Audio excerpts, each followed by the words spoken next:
Tole iskanje parkinga je včasih res nočna mora. Na dnevni bazi bom jaz rekel, da 80% ali pa 70% strank jamra. Avtomobilov je enostavno preveč. Nekje med 500 in 600 avtomobilov na 1000 prebivalcev. Konkurenca za prostor v mestih pa je zelo velika. Kakšne pa sploh so druge možnosti? Javni prevoz se bo pač moral izboljšati. Za enega je kaj 300 evrov, za drugega bi pa morali še 450 zraven doplačati. Če nimaš avta, če nimaš lastnega prevoza, nimaš zaposlitve.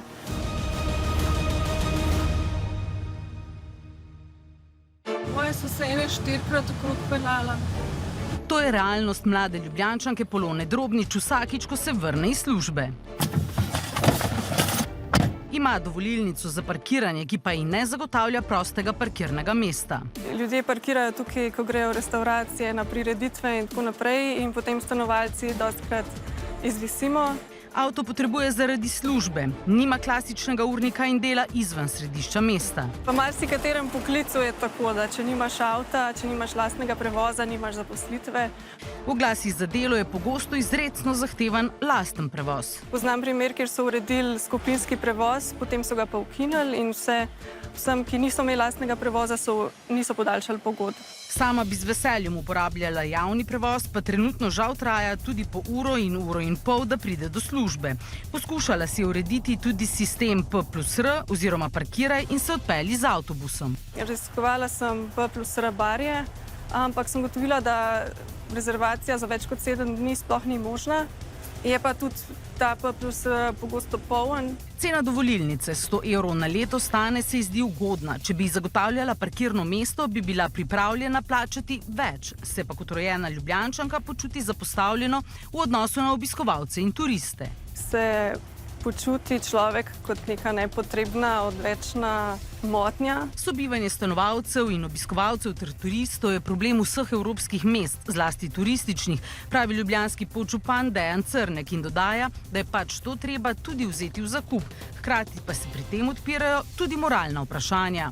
Potem spet trčimo ob to enakopravnost. Oziroma tako, mogoče bo potem pa tisti, ki imajo več denarja, si bojo to lahko privoščili, pa bojo prišli, a ne tisti, ki nimajo, pa ne moramo. Smo zdaj prav naredili. Ta sistem dovolilnic je zaenkrat, ne bom rekel, da je optimalen, je pa recimo najbolj z našega vidnika pravičen, čeprav nekateri te besede nam morajo slišati, ampak z naše strani, z našega vidika, tako za večino ljudi, nikoli pa ne bo za vse.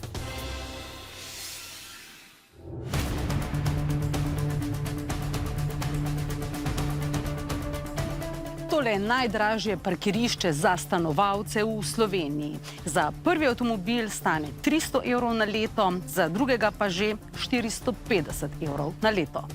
Gre za parkirišče Okopi v starem mestnem jedru. Tamkajšnje prebivalce pa cena dovolilnic močno razburja, saj kljub njeni višini nimajo zagotovljenega parkinga. Moti nas to, ker na Muzejskem trgu je brezplačno.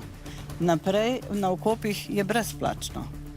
Tamle en delček si je naredil brezplačno. Samo mi plačujemo.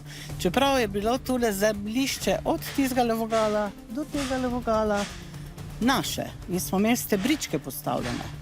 To so jim, kot pripoveduje stanovalka, vzeli, češ da bodo preuredili trg, kar sicer so, vendar pa so ostali brez brezplačnega parkirišča. Saj nam je takrat Šrot obljubil, da bomo lahko parkirali sam. Ni nam pa rekel, da bo treba plačati. To pa nam ni povedal.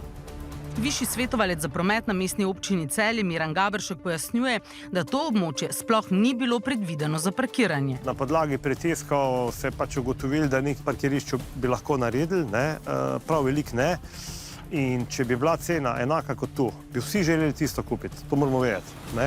To pomeni, smo skupaj z njimi, ki tam živijo, ki so to predlagali, dosegli konsens, da bo pač cena 300 evrov na leto, ravno s tem razlogom, da ne bo prevelik naval na ta parkirišča.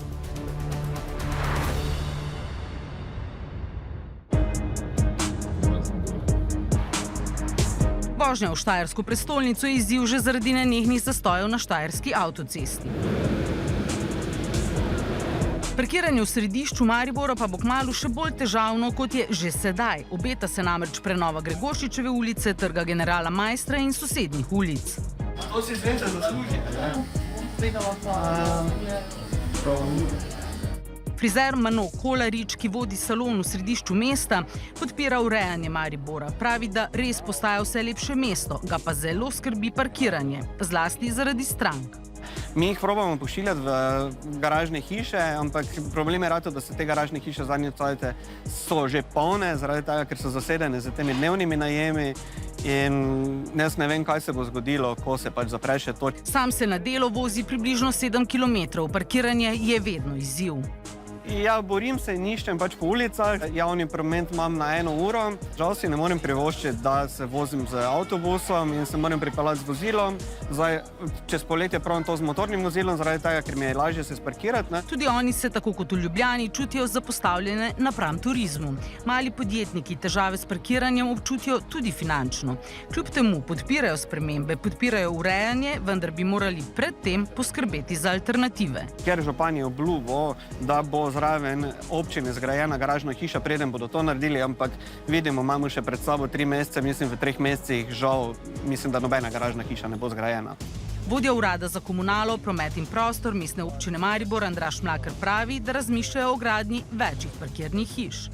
Ki so že z občinskim prostorskim načrtom umeščene v prostor, sedaj pa v bistvu pripravljamo pogoje, s katerimi bomo lahko zagotavljali zmanjšanje parkirnih površin na površini. Ura parkiranja v Ljubljani stane od 70 centov do €70, odvisno od cone. Po noči pa povsod €2 na noč. Letne dovolilnice za stanovalce stanejo od 60 do 100 evrov. V Mariboru 1 ura stane med 60 centi in €80, spet odvisno od cone. Nočno parkiranje pa je brezplačno. Letna dovolilnica stane od slabih 80 do slabih 190 evrov na leto. V Celju pa je ura od 50 centov do €1, cena dovolilnic pa je od 50 evrov do 300 evrov letno. Za drugi avtomobil pa 50% več.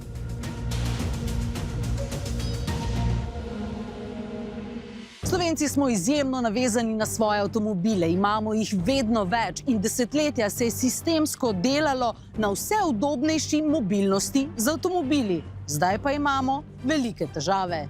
Ljudje smo se tem pogojem enostavno prilagodili, naše navade so se utrdile. Strokovnjaki govorijo celo o odvisnosti od avtomobila, pojasnjuje sociologinja iz Inštituta za politike prostora IPOP Petra Očkarl.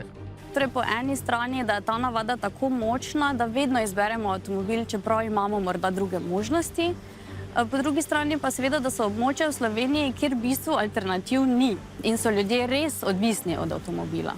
Poleg tega smo zaradi zgodovinskih dejavnikov navezani tudi na koncept lastništva avtomobila. Naš prostor ni prilagojen na toliko avtomobilov in tudi nemogoče ga je prilagoditi. Prostora je premalo, avtomobilov pa preveč. Če bi vsi avtomobili v Mariboru parkirali na enem mestu, potem bi bila ta površina tako velika, kot je 30 do 40 nogometnih stadionov Ljudski vrt. Oziroma 3 do 4 površine mestnega parka in torej vključno z celim območjem Kalvarije in Piramide. Imamo nekje 530 avtomobilov na 1000 prebivalcev in če govorimo o absolutnih številkah, je to skoraj 61 tisoč avtomobilov.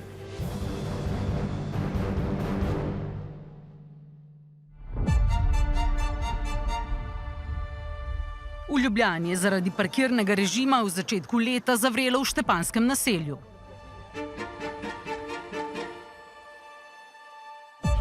Za tiste, ki hočemo omejiti, govorijo tle parkirati, morajo plačati. Tako je. Kazni bojo po vsakem primeru v zelenici, tako da ste o tem se ne pogovarjali. Ja, ampak zakaj ste začeli zdaj to urejati? Predno ste karkoli drugega naredili. Uvedba plačljivega parkiranja in novega režima, posledično pa odvozov vozil in izdajanja kazni, je sprožilo odpor tamkajšnjih prebivalcev. Parkiral sem takole na travi, zakaj? Zato, ker pač prideš zvečer in enostavno ni kje parkirati. V garaži si morate sami delati. Občina ne bo delala, pa garaž dajo v njej. Kaj pa samo garaža? Zakaj ne parkirna mesta? Kje bi pa dala, sam povejte mi. Dober mesec in pol kasneje sodišče začasno zaustavilo izvajanje parkirnega režima. Prebivalci so se organizirali v civilno iniciativo Parkirišča so naša, ki je začela zbirati podpise za referendum, delovanje pa razširila na celotno Ljubljano. Junija je mestna občina umaknila sporni odlok. Mestni svet pa je kljub temu razpisal referendum. Na MOL pravijo, da je referendum, ki bo 12. julija, brezpredmeten. Iniciativa pa vztraja, da gre le za političen manever in da je referendum vseeno potreben. Ključna sta dva problema, pravi predstavnik iniciative Klemen Fajs. Prvič, mestna občina Ljubljana je tekom zadnjih 30 let razprodajala zemljišča v soseskah, parkirišča v soseskah in gradila lastno infrastrukturo ob teh parkiriščih. Tako je povzročilo dodaten naval obiskovalcev, ki zasedajo parkirišča. Drugi del pa je seveda to, da je mestni prevoz, da je LPP ostal v prejšnjem stoletju. Od leta 2019 frekvenca avtobusov na relaciji Štepansko naselje center upada. Avtobusi začnejo voziti vse kasneje in vse hitreje prenehajo voziti. In to povzroča stisko, ki jo zdaj mestna občina Ljubljana izkorišča, zato da lahko uvede dovolilnice, obesi stanovalcem nove stroške okrog vratu, s tem pa tudi pokrije finančno luknjo podjetja LPT. Na mestni občini Ljubljana zdaj intenzivno delajo na izboljšanju kakovosti in hitrosti javnega prevoza, zagotavlja Dejan Cernek. Širjenje rumenih pasov, urejanje semaforiziranih križišč glede na potrebe LPP-ja, kar pomeni delamo skozi projekt Krokodil, in pa seveda izboljšanje linij ter povečanje voznega parka. Že oktobra naj bi izvedli poskusno vožnjo vozila z večjo kapaciteto, nekakšnega avtobusnega tramvaja. Ker Ljubljana pač nima tramvaja in iščemo neke možnosti za uvedbo pač vozila, ki bo podoben, ki bo imel večjo kapaciteto kot zdajšnji in bo pač vozil po teh linijah. Kar nekaj časa je bil problem pomankanja voznikov, kar so zdaj uspešno rešili z lastno akademijo, pravi Crnek in dodaja. En vidik je tudi seveda poslovni vidik, ker je jasno, da mora tudi javno podjetje poslovati pozitivno. In če imaš ti, lahko so bile prijazne linije ob 2 ponoči, ampak če nimaš potnikov, se avtobus, ali pa če imaš enega potnika, se avtobus pelje v bistvu izgubi naproti. V iniciativi sicer mestni občini očitajo, da si z uvajanjem parkirnih režimov v spalnih naseljih polni proračun. Decembra so se uvedle višje parkirnine, ki niso ničesar rešile, so pa pač prinesle dodatne prihodke v mestno blagajno. Crnek to zanika in pojasnjuje, da je lani mestno redarstvo od kazni za nepravilno parkiranje pobralo okoli 3 milijone evrov, kar je manj kot odstotek občinskega proračuna. Od tega ne živimo. Kar se pa tiče dovolilnic, je bilo pa pobranih za nekaj več kot 500 000 evrov, ali več kot pol milijona, kar pa pomeni ni celih 12%. Ne moramo mi zdaj Štepanskemu, vi boste imeli pa zdaj zastonj, zato ker se zdaj malo bolj glasni, pa kaj ste, ampak želja o urejanju tega naselja je prišla iz naselja.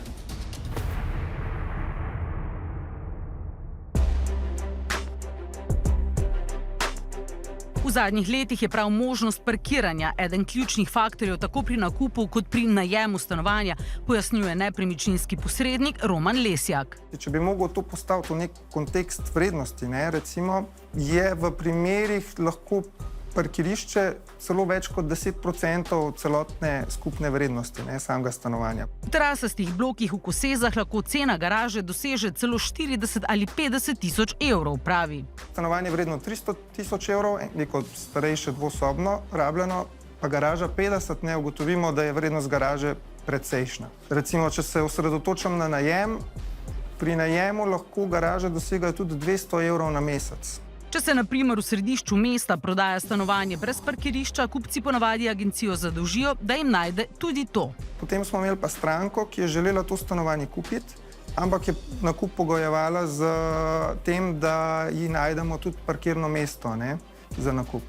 In recimo take stranke so tudi pripravljene plačati parkirno mesto ne glede na ceno. In v takšnih primerih parkirišče ni pred vhodom. V vseh večjih mestih se pojavljajo težave okoli bolnišnic. V Mariboru naj bi to reševali z dodatnimi 1000 parkirnimi mesti v tako imenovanem železniškem trikotniku. Trikotnik se premika, mi smo trenutno v pridobivanju gradbenega dovoljenja za rušitev obstoječih objektov, s čimer si bomo zagotovili sploh prostor za parkirišče.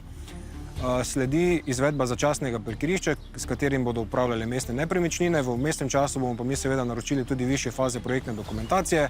Po njihovih načrtih bi se ta projekt moral začeti izvajati v roku 2 let. Parkirati pa čez. Parkirati pa bi se lahko pričelo že letos, se pravi kot začasno parkirišče. Prav zaradi pomankanja parkirišč okoli celjske bolnišnice so se na občino obrnili stanovalci najbližjih spalnih naselij, saj so zaposleni parkirali okoli njihovih blokov.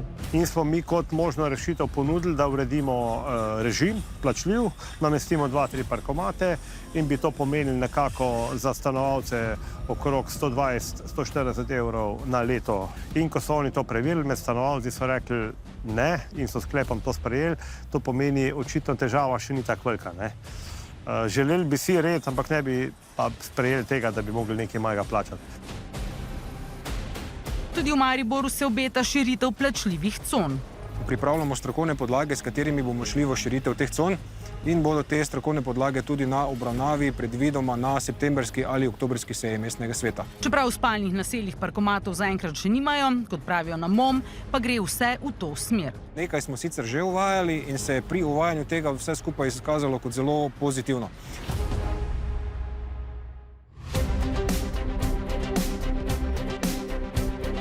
To so parkirišča.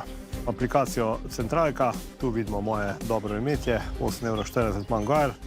Recimo, grem zdaj na možnost parkiranja, mi pokaže, da sem na parkirišču Spodnji grad, kliknem modra cona, določim, koliko časa želim recimo parkiranje, 2 ure. V Celju je kar nekaj slabe volje povzročila sprememba režima parkirišča Spodnji grad, ki služi za prvi dostop do mesta.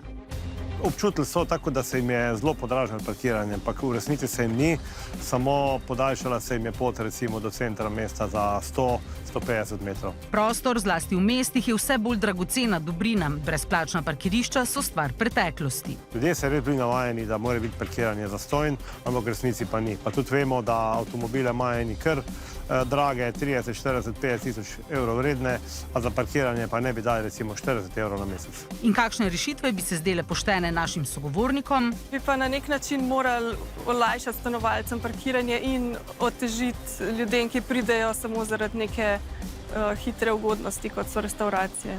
Kako je najboljše za vsako stanovanje eno mesto za parkiranje? To bi bilo najbolj pošteno. Najprej dati neko garažno hišo oziroma narediti neko garažno hišo, pa v tistem trenutku zapreti parkirna mesta, pa nas pa gre vse na vrat na nos. Prostora je, kolikor ga je, in če bomo želeli imeti urejena mesta, se bomo enostavno morali navaditi, da se ne bomo mogli z avti voziti od vrat do vrat in pa, da parkirišča v mestih ne bodo brezplačna. Po drugi strani pa bodo odločevalci odgovorni morali pravočasno poskrbeti za realne alternative in pa izboljšati javni prevoz.